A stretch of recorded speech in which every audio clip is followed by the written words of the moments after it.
Gelar Seminar Nasional BPKH kolaborasi dengan Universitas Syah Kuala dalam hal pengembangan ekosistem pengelolaan keuangan haji yang profesional, transparan, dan akuntabel.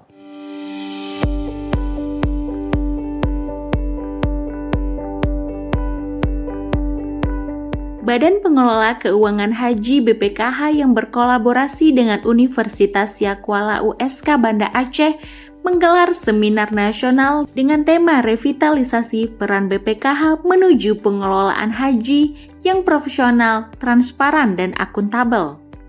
Seminar yang dihadiri oleh sejumlah mahasiswa itu menghadirkan 7 pemateri yang handal di bidangnya. Kepala BPKH Fadlul Imansyah menyebutkan, seminar tersebut merupakan sarana bagi akademisi dan praktisi dalam bertukar pikiran, pengetahuan, dan mencari langkah yang strategis dalam menghadapi tantangan dan isu pengelolaan dana haji. Selanjutnya, ia juga mengungkapkan alasan BPKH memilih Aceh sebagai tempat seminar nasional tersebut. Hal itu dilakukan lantaran Aceh erat kaitannya dengan pelaksanaan haji pada saat sebelum adanya pesawat terbang. BPKH bersama dengan Universitas Syah Kuala telah menyelenggarakan seminar nasional mengenai revitalisasi peran BPKH. Jadi kegiatan ini sebenarnya kita tunjukkan untuk sebagai sarana bagi para akademisi, juga praktisi dalam rangka untuk membagi pemikiran dan pengetahuan terkait dengan pengelolaan keuangan haji, dan ini menjadi tantangan dalam rangka kita untuk terus dapat meningkatkan implementasi dalam prinsip-prinsip good governance yang diamanatkan oleh undang-undang.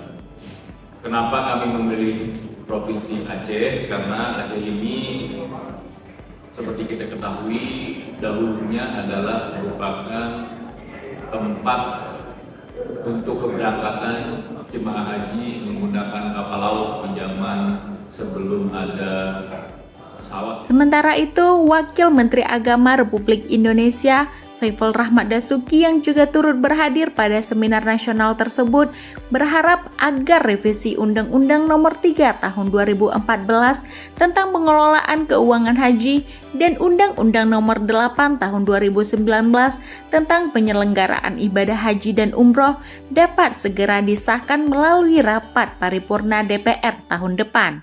BPKH ini adalah pengelola keuangan untuk haji di Indonesia yang asetnya begitu besar. Ini kan perlu melakukan sebuah terobosan agar penyelenggaraan ibadah haji ke depan ini lebih bisa maksimal, bisa lebih baik lagi. Mudah-mudahan dengan forum ini akan menghasilkan sebuah pemikiran, sebuah terobosan, sebuah improvisasi yang lebih maksimal lagi di BPKH. Penting karena tadi sudah saya sampaikan seperti hal tadi, pastinya turunan-turunan dari undang-undang tersebut harus diberikan aplikasi melalui pertemuan ini sehingga pelaksanaannya dari turunan undang tersebut bisa maksimal dilakukan. Ya, harapan kita sih biar kita bisa lebih cepat bergerak lagi, lebih bisa siap lagi dalam ibadah. Saiful berharap dengan disahkannya undang-undang tersebut, penyelenggaraan ibadah haji di Indonesia semakin lebih maksimal. Diharapkan juga forum seminar nasional tersebut dapat mempertemukan dan menyatukan segala pemikiran sehingga dapat menghasilkan ide dan gagasan yang bermanfaat, khususnya terkait pengelolaan keuangan haji. Dari Banda Aceh, Mauli Isnandar melaporkan untuk Seputar Aceh TV.